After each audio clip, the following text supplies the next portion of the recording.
আজকে বানিয়ে ফেললাম আমার পছন্দের একটি চা। আশা করি আপনাদেরও ভালো লাগবে। হ্যালো এভরিওয়ান, আসসালামু আলাইকুম। আজকে বানিয়ে ফেললাম কাঁচামরিচের চা। যেহেতু কাঁচামরিচের চা, এই জন্য কাঁচামরিচ তো লাগবেই। কাঁচামরিচগুলোকে কুচি কুচি করে কেটে নিচ্ছি। আমার পেজে ফলো দিয়ে আমার পাশে থাকবেন এবং আমার ভিডিওতে লাইক, কমেন্ট এবং শেয়ার করবেন। এবার কেটে নিচ্ছি গন্ধরাজ লেবু। পানিটা বলক এসে পড়েছে, এখন দিয়ে দিচ্ছি চা পাতা।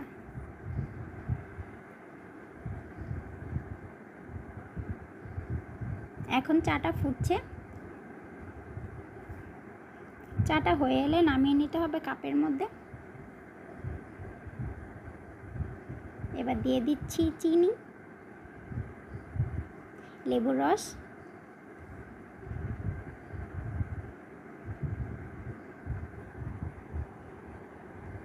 এবং কুচি করে রাখা কাঁচামরিচ। এই তো হয়ে গেল আমার কাঁচামরিচের চা। আপনারাও সবাই ট্রাই করে দেখবেন, আপনাদেরও ভালো লাগবে। Thank you.